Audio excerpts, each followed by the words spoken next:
لومړی لیک د طبیعت کتاب. کله چې زه او ته سره یو ځای یو، ډیر وختونه زما څخه د ډیرو شیانو په باره کې پوښتنې کوي او زه کوښښ کوم چې ځواب یې درکړم. اوس چې ته په مسوري کې اوسېږې او زه په الیاباد کې، نو د پخوا په شان خبرې نشو سره کولی، ځکه به نو زه کله ناکله په لنډه توګه د مځکې او د هغو لویو او کوچنیو هیوادو په باره کې خطونه درته نوشته کوم چې دا مځکه پرې ویشل شوې ده. تا د هندوستان او انګلستان د تاریخ په باره کې ځینې شیان لوستلي دي، خو انګلستان یوازې یوه کوچنۍ جزیره ده او هندوستان که څه هم یو لوی هیواد ده، بیا هم د مځکې د مخ یوه کوچنۍ برخه ده. که موږ وغواړو چې د خپلې نړۍ په نقل خبر شو، نو باید د ټولو هغو هیوادو او خلکو په باره کې فکر وکړو چې پکې اوسېږو، نه دا چې یوازې د یوه وړوکي وطن په باره کې چورت ووهو چې ښایي موږ پکې زیږېدلي یو. زه په دې پوهیږم چې په دې لیکونو کې به ډېر لږ څه درته وویلی شم، خو زه امید کوم چې دغه لږ څه وکولی شي د دې سبب شي چې ته د دې نړۍ سره علاقه پیدا کړې او د هغې په باره کې د یوه کل یعنی مجموعې په ډول فکر وکړې او په هغه کې نورو خلکو ته زموږ د خوندو او ورونو په ډول وګورې. کله چې ته لویه شي، نو د نړۍ د کیسې او د هغې د خلکو په باره کې به لوی کتابونه ولولې او تر هرې هغې کیسې او هر هغه ناول به دلچسپه درته ویسي چې تا تر اوسه لوستلي دي. ته پوهېږې چې زموږ ځمکه د ډېر عمر ده، ځینې میلیونونو کلونو ته رسېږي او د ډېرو کلو لپاره نه نارینه او نه ښځې ژوند پرې کاوه. د انسان د راتګ مخکې حیواناتو ژوند پر کوه او تر حیواناتو مخکې داسې وخت و چې د مځکې پر مخ هیڅ ډول ژوند وجود نه درلود. دا تصور کول ډیر سخت دی چې یو وخت داسې هم و چې پر دې مځکه چې اوس له حیواناتو انسانانو څخه ډکه ده، هیڅ څوک موجود نه و. خو عالمان او هغه کسان چې په دې باره کې ډیر فکر کړی دی وایي چې یو وخت داسې هم و چې مځکه دونه توده وه چې هیڅ ژوندي موجود ژوند نه سوی پرې کولی، او که موږ د هغو کتابونو مطالعه وکړو او ډبرې او فوسیلونه یا د زړو حیواناتو بقایا وګورو، موږ به پخپله ولیدلی شو چې دا خبره رښتیا ده. ته د تاریخ په کتابونو کې لولې، خو په پخوا زمانو کې چې انسانان موجود نه ول، باور دی چې کتابونه هم نشوی لیکل کېدی. نو موږ د هغه وخت په پیښو څنګه پوهېدی شو؟ موږ نشو کولی چې کینو او هر څه یوازې په خپل خیال سره برابر کړو.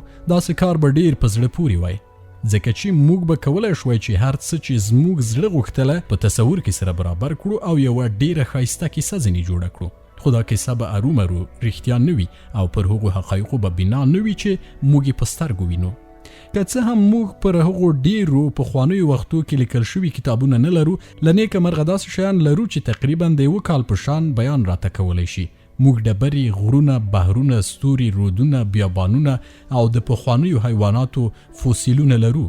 دا او نور ورته شیان موږ ته د مځکې د پخواني تاریخ کتابونه دي او د دې کیسې د ښه پوهېدلو لپاره لازمه ده چې نه یوازې باید د نورو خلکو کتابونه ولولو چې په دې باره کې لیکلي دي، بلکې په خپله باید د طبیعت او ستر کتاب ته ورسو. زه امید لرم ته ډېره ژر دا زده کړې چې دا کیسه څنګه د ډبرو او غرو له مخې ولولې. ته تصور وکړه دا به څونه عالي خبره وي. هر ډبره چې پر سړک یا د غره په لمنه کې ویني، ښایي د طبیعت د کتاب یوه کوچنۍ پاڼه وي، او که یې ولوستلی شي، ښایي یو څه درته وویلی شي. د دې لپاره چې یوه ژبه لکه هندي، اردو یا انګریزي ولوستلی شي، نو باید چې الفبای زده کړې. په دغه ډول د دې لپاره چې وکولی شي د ډیرو او د ډبرو او غارو کتاب ولولې، باید د طبیعت الفبا زده کړې. که یوه کوچنۍ برېښېدونکې شګه وویني، یو څه نه درته وایي؟ دا څنګه داسې ګردۍ، ښوی، برېښندوکي، بې کنجانو او بې تیرو څوکو شوه؟ که یوه غټه ډبره څو ځایه ماته کړې، هره ټوټه به یې زیږه وي او تیرې تیرې څنډې او کنجان به ولري. د هغې شګې په شان به بیخي نه وي چې تا لیدلې ده. نو دا شګه څنګه داسې ګردۍ، ښوی او برېښندوکې شوه؟ هغه به تا ته خپل نکل وکړي، په دې شرط چې ته د لیدو لپاره ښې سترګې او د اورېدلو لپاره ښه غوږونه ولري. هغه درته وایي چې یو وخت ښایي ډېره زمانه مخکې د یوې غټې ډبرې یوه برخه وه، دغسې لکه ته چې له یوې ډبرې څخه یوه ټوټه ماته کړې، دا به هم له یوې غټې ډبرې څخه جلا شوي وي. ډېرې څنډې او کنجونه به یې درلودل او ښایي د یوه غره په لمن کې به پرته وه. وروسته به بارانونه ورېدلي وي او هغه به یوې شیلې ته ورپورې وهلي وي. اوبو به پسې اخیستي او یوه کوچني رود او کوچني رود به بیا غټ رود ته وړي وي. دا ټول وخت به د رود په تل کې رغړېده او په دې رغړېدو کې به یې تیرې څنډې او کنجان له منځه تللي او مخ به یې ښوی او برېښندوکی شوی وي. اوس دغه شګه ځینې جوړه شوې ده چې ته یې وینې چې په یو ډول له رود څخه پاتې شوې او تا ته په لاس درغلی ده.